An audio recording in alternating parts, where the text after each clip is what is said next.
Welcome to this show discussing problems and issues of health with Dr. Alcena. For this segment of this show, I'm starting a new series on hypertension, which is basically an update. Since I've been doing the show in the last 27 years or so, I have done shows on hypertension multiple times. But many new things have occurred in the hypertension field in recent months and years. So I think that it is time that I do an update on it. Hypertension is one of the most common diseases in the world. There's 7.7 billion people in the world. 1.5 billion adults have hypertension in the world. In this country, this is a country of 329 million people. 1.103 million people in this country suffer from hypertension. 1 out of every 3 adults in this country have hypertension. And in the black/Negro community, 1 out of every 2 adults, black/Negro individual in this country, suffer from hypertension. And pay close attention to the word Negro. It is in particular important because of the disease hypertension. And I mean that in all sincerity. And you're going to, during this series, pay close attention. You're going to see how important it is for people to truly understand who they are, what they are, as opposed to fall into the pressure of American society to deny their ethnicity. And no other diseases is causing more damage to the brain, to the eye, to the heart, and the kidney than hypertension. And partly because people don't want to accept who they are. You say, well, how so? Well, because hypertension is a disease that affects people of all ethnicity and all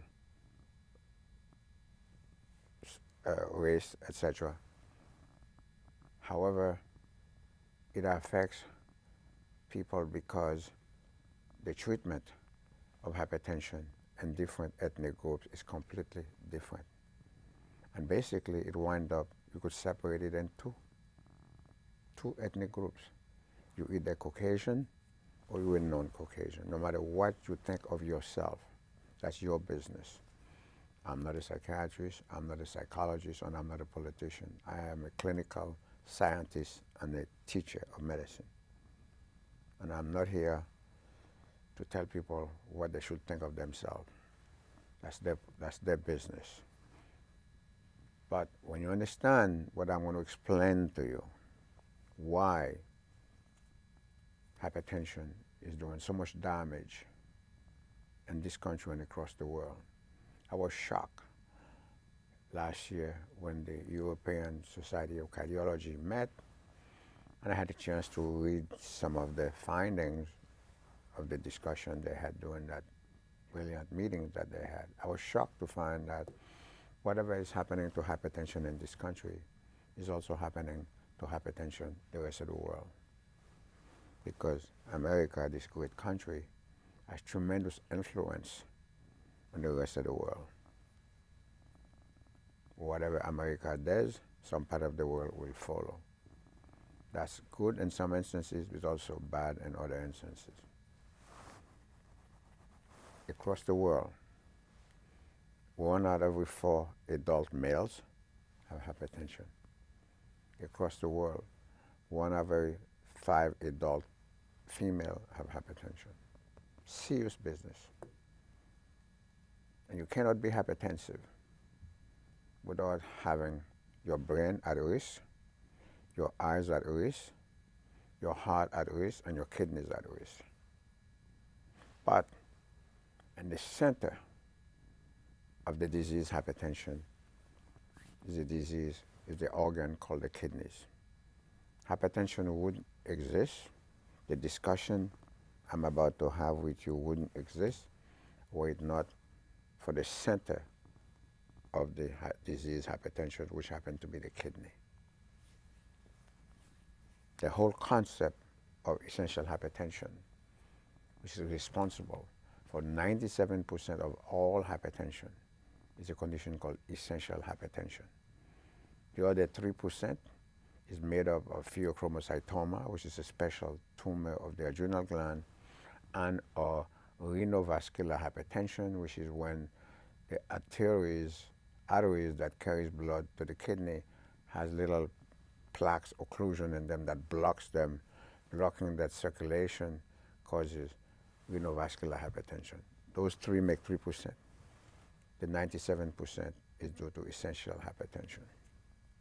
Where did that come from? I'm sitting here speaking to you. I'm not on national television. I'm not looking for publicity, but I'm here to let you know. I had a house in Rockland County, which I no longer have. Many years ago, maybe close to 30 years ago, I was involved in writing a lot of articles, trying to get academic promotion, trying to make contribution, because in academia, you either publish or you perish. That's just the way it is. I was very aggressive, teaching all over the place, several places, Cornell, Columbia, through Harlem Hospital, Montefiore, Einstein, New York Medical College, all over the place, just trying to get ahead. I sat down on my kitchen table and I came up with an idea. What is this hypertension? Where did that come from? And from the top of my head, I had a pen and a yellow pad in my hand. I said, I bet you the way the human race survived is because our forebears in Africa, where they were exposed to this incredible, violent, negative ambient environment with the heat and water being very scarce, temperature in the high 100, 120, 125, constantly all over the place.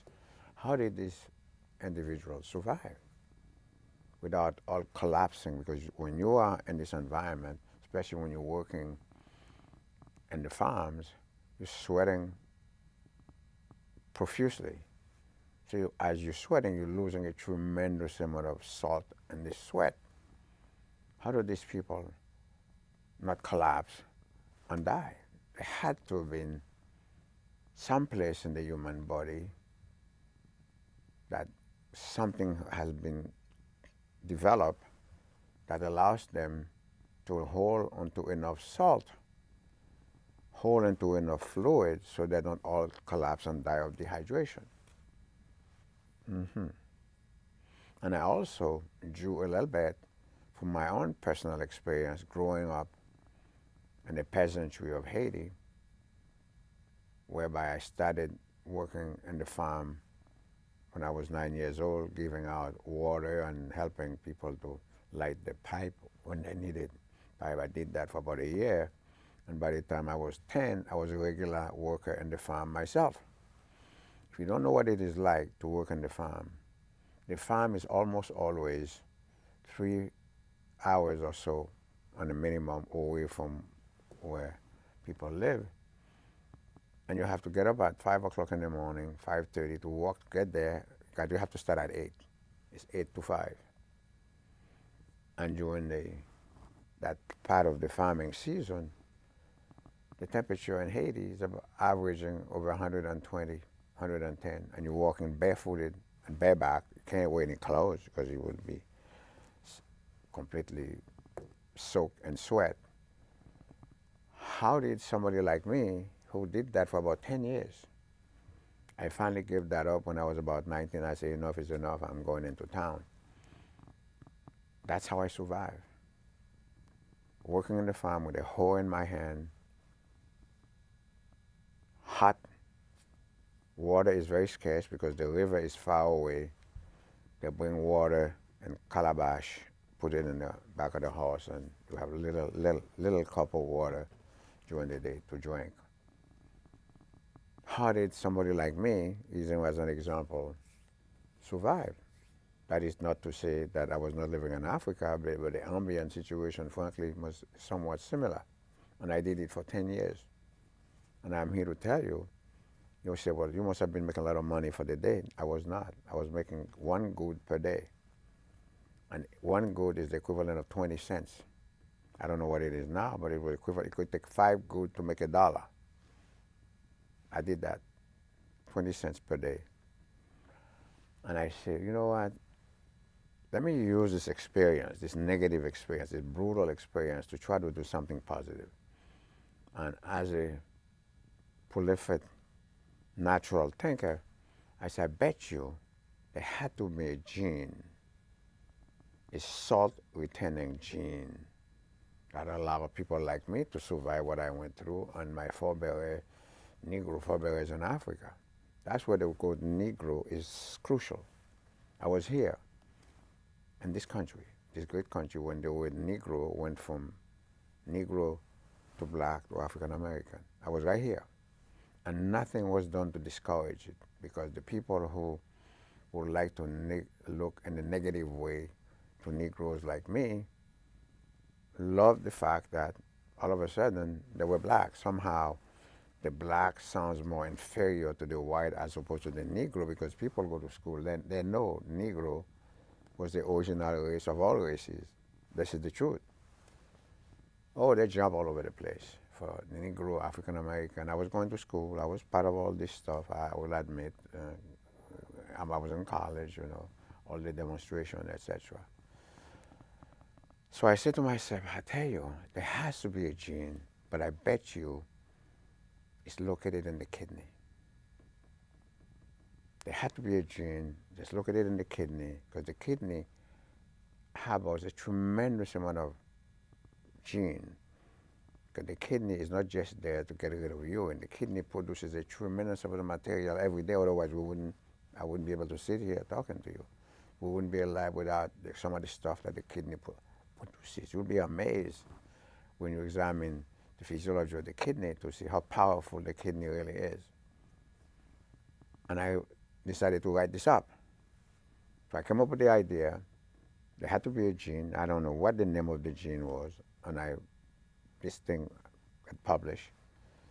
And little do you know, you can't make this up. Little did you know that because I knew nothing about it, I'm not into research. Little do I know that University of Virginia and Georgetown University, and subsequently Yale did it in rats or mice. But University of Virginia and Georgetown University, sure enough, had decided to set this up to see if it's real or not. And they didn't talk to me. I had nothing to do with it. I had nothing to do with those universities, but I published the stuff. And they happened to have they collected kidney specimens from Caucasians American, from Japanese American, and from black folks from Ghana and Africa. So they have three different set of kidney specimens from three different set of ethnic groups. They grind these things up and sort it out individually, the DNA makeup of all these kidneys individually. And once you know, they came up with a gene. It's called G protein coupled receptor kinase type 4. Let me repeat that. G protein coupled receptor kinase type 4. Okay? That's the gene they discovered in all three individual ethnic groups, Japanese American, Caucasian American, and black from Ghana. All three groups have the same quality, the same quantity of that gene. Let me repeat that. All three ethnic groups have the same quantity, the same quality of G protein coupled receptor kinase type 4. And in the year 2002, exactly 2002, this was published in the Proceeding of the American Academy of Sciences. How about that? Hence, you can't make this up, hence the genesis of essential hypertension. This is the true story. You can't make this up. A whole lot of other people can take all the credit there when that's their business. I've been giving enough credit by the dozens of ideas that I came up with and published. So this is then the genesis of essential hypertension. How about that? And I'm sitting right here telling you about it. Because of that, then, there was an organization, I don't know if it still exists, JNC7, that was the last time it was in the committee that I know that they said anything. They may have done things since then. The JNC7 decided then that then being the case, then the treatment of essential hypertension must be changed. And they made the recommendation that the cheapest medication to treat blood pressure is hydrochlorothiazide. And because of that, then hydrochlorothiazide can be used by itself, and everybody will have functioning kidneys, and or can be combined with a long series of different medication that we call calcium channel blockers, such as verapamil, or M.A.C.P, such as losartan, and so on and so forth. That's where that came from. So whenever you see all this combination of medications, now you know the genesis of that. It all came out from the recommendation by the GNC7 that believed that the gene that I propose that was discovered is in fact real. So therefore, the treatment of hypertension must be changed. And subsequent to that, a European group called Anglo-Scandinavian group called the ASCOT study, go ahead because they have access to all people that they provide care for, both in England as well as in Scandinavia. So the ASCOT study did hundreds of thousands of patients. They went back and evaluated people who were having stroke, heart attack, congestive heart failure, hypertension. Only the ones that were receiving medication that has a hydrochlorothiazide in it, diuretic, and by itself, and was combined with a calcium channel blocker, an M.A.C.P, were the one that responded the best to treatment, that has the decreased death rate as well. So the ASCOT study, you could look it up, was published, and the rest is history. Okay? So therefore then, the problem that we're having in this country, and for that matter, I was shocked to find out across part of the rest of the world, the fact that blood pressure, this most common disease of all diseases, is not being treated properly or not being treated at all. Because in this country, only 54% of the 103 million people who suffer from hypertension, only 54% have their blood pressure being controlled. And in the black/Negro population, which is the most common disease that black folks suffer from, somewhere around 28 to 30% have their blood pressure controlled. Hence the reason why so many strokes, so many heart attacks, so many congestive heart failure, so many kidney failures. That's it. Because as a modern clinical professor of medicine who is actively teaching, I can tell you, you could look it up, the one disease that is treated the least best in this country happened to be hypertension. In fact, a year or so ago, the AMA had their annual meeting. They gave a group of senior medical students who attended the meeting, they let them try out how they were going to treat blood pressures. They messed it up pretty badly. So this is not me bad-mouthing this situation. This is the reality of it. Like it or not, that's the reality. And the reason why I emphasize the word Negro is because there are substances that the kidney produces, such as a substance called renin. which is different in the kidney of Caucasian folks and 100% different in all non-Caucasian folks. Let me repeat that. The level of renin, which is a substance that is produced by the kidney, which we have to try to attack that in order to treat the blood pressure. The level of renin is completely different in the kidneys of Caucasian person, truly Caucasian person, as it is in all non-Caucasian person, no matter what they think of themselves. And as a practicing physician, I can tell you how difficult. I'm not making excuses, nor am I saying things too positive for these guys or these ladies. I'm just simply saying to you, the reality they face is the fact that nobody wants to be associated with blackness. Nobody wants to be associated with being a Negro, because the number one issue in America is race relation.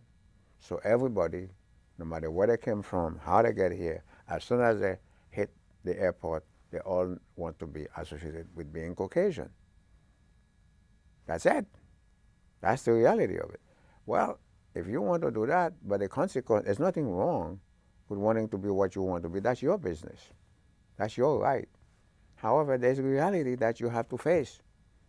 That is to say, the level of renin, I'm using that as an example. The level of renin in a truly Caucasian individual is normal, unless he or she has kidney failure or some other reason, renovascular hypertension. The renin is normal. If you have kidney failure, renovascular is going to be high. That's it. Otherwise, all Caucasian individuals who have normally functioning kidney has normal renin. But all non-Caucasian person, no matter who or what they think of themselves, has low renin. Okay? That's a genetic, God-given phenomena. And lots of the medications that are out there to treat hypertension must pass via the renin angiotensin inhibitor system, such as ACE inhibitors. They're all over the place. I have a long list of all the ACE inhibitors in chapter 1 of both of these books. I'm not going to sit here and name them to you. They're ACE. Nothing wrong with the ACE, but you cannot give them to a non-Caucasian person because there's not enough renin to block. The renin is low. So how are you going to give them an ACE inhibitor when there's no renin to block? How are you going to control the blood pressure? You cannot.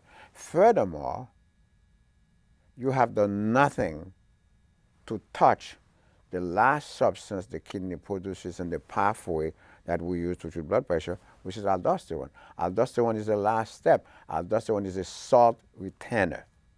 And I'm here to tell you the main reason why your pressure goes up is because you're retaining salt because of aldosterone. So if you're going to treat somebody, you're not going to attack aldosterone. How are you going to treat the blood pressure? Give me a break. You're not going to.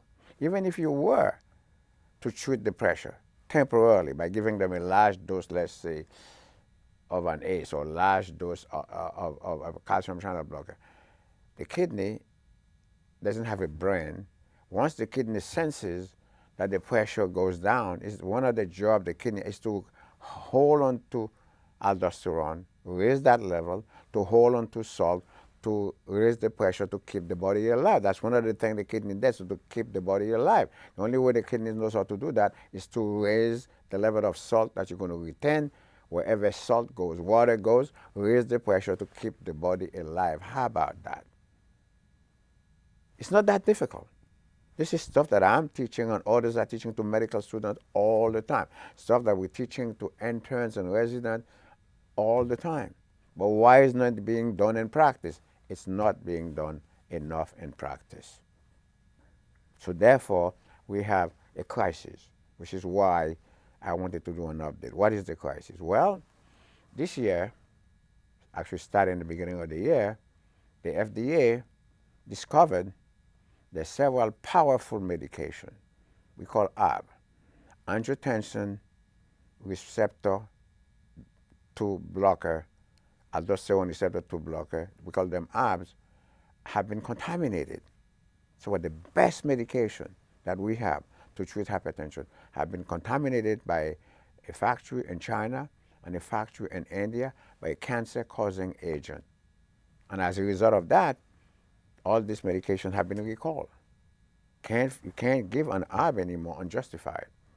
That matter has not been resolved. There are more than a dozen different ARBs. They are the most fantastic medication because the ARB cover the entire pathway all the way to aldosterone to bring the pressure down. On top of that, ARB is fantastic to treat congestive heart failure because it also blocks aldosterone, which then causes the salt to go down, the water goes down, the congestive heart failure gets better. We can't get our hands on ARB anymore. How about that? So as a result, now you have people are getting medication, especially Negro people. That's where the word Negro comes in. Because even if you have 0.1% of non-Caucasian gene in you, you are a Negro, no matter what you look out exteriorly. Therefore, your renin is low. I'm not making a negative comment. I'm not saying it. This is the reality. That's the physiology. And that is the reason why the AMA has given grants to 33 medical schools have taken the grants of $2 million each to turn how medical students are being taught and how interns and residents are being taught right now so that they can understand the ethnicity and the cultural background of the individual they're practicing medicine for. Because if you don't, you're not going to provide quality medical care for them. You cannot. You could do surgery on them, yes, but not general clinical pediatrics, not general clinical medicine, not general OB. You cannot do it. Simple as that. And the powers to be now agreed. And there's a movement right now to change this whole thing. So therefore, now a bunch of people are getting ACE, which is you need the normal level of renin to bring the pressure down, and all Negro folks, Negroid, men and women, Negress, I call them men and Negroes, they don't have enough renin. So therefore, you're giving them medication that's not going to help them. And that's part, the crisis existed even before this year. Now it's basically getting worse. Okay? So the bottom line is that we're going to be here for several weeks discussing update on hypertension, and I'll be telling you more and more stuff. Until such time, keep watching the show. This is Dr. Alcena saying so long and bye-bye.